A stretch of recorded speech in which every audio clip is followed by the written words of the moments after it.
آپ کو میں وہ 3 مسائل اور 3 باتیں، ویسے تو عذاب قبر سے بچنے کے متعدد طریقے ہیں لیکن 3 معروف ہیں، عذاب قبر سے بچنے کے 3 معروف طریقے ہیں۔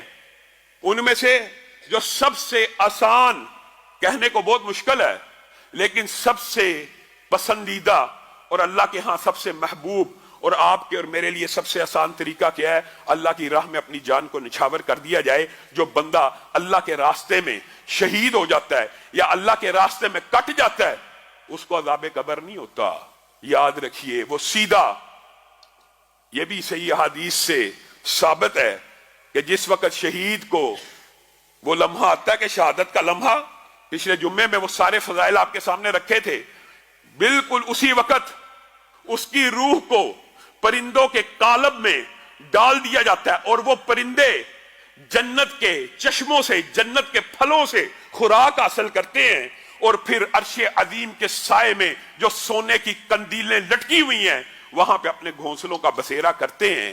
یہ وہ عذاب قبر سے بچنے کا سب سے پہلا طریقہ ہے۔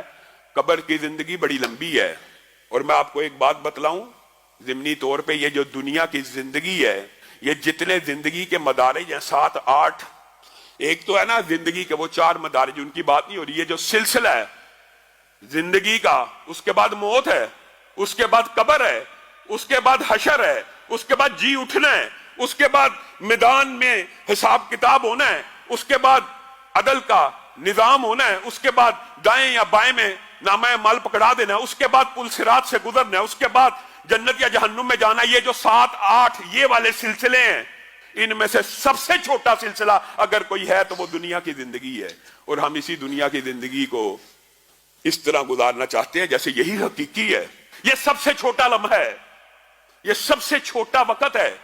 اگلے لمحے آپ نے وہ حدیث نہیں سنی ہوئی کہ صرف حساب کتاب میں ابتدا کا، صرف ابتدا کا اور انتہا کا فرق یہ ہے، ایک غریب مسلمان کا حساب ایک مالدار مسلمان سے 500 سال پہلے ہو جانا ہے۔ آپ نے اس دن کو کیا سمجھا ہوا؟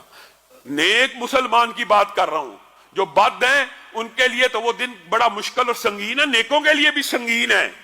اس سنگینی کے عالم میں بھی جو غریب اور امیر کا فرق ہے وہ یہ ہے کہ غریب بندے کا حساب 500 سال پہلے ہو رہا ہے، یہ 70 سال گزرتے نہیں ہیں۔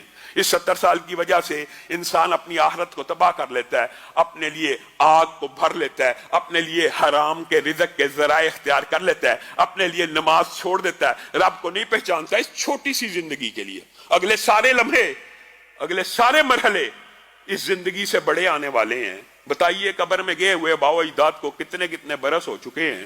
اللہ نہ کرے کسی کی قبر مشکل ہے، 1 منٹ گزارنا تکلیف کا، 1 لمحہ گزارنا تکلیف کا کتنا سنگین ہوتا ہے۔ تو عذاب قبر سے بچنے کے جو 3 بڑے طریقے محدثین نے، شارحین نے بیان کیے، ان میں سے ایک یہ ہے کہ اس بندے کو عذاب قبر نہیں ہوتا جو بندہ شہید ہو جاتا ہے۔ دوسرا بات آئیے ضمنی طور پہ تو آپ کو یاد رہے، عذاب قبر سے بچنے کا دوسرا طریقہ کیا ہے؟ سورہ ملک کی رات کو سونے سے پہلے تلاوت کرنے والے کو سورہ ملک اپنی آغوش میں لے لیتی ہے۔ قبر میں عذاب بھی آنے لگتا ہے تو سامنے آ جاتی ہے۔ ایسا نہیں ہو سکتا کہ اس کو عذاب دیا جائے، یہ مجھے پڑھا کرتا تھا، میں 30 آیتوں کی وہ صورت ہوں جو آج اس کو قبر میں بچاؤں گی۔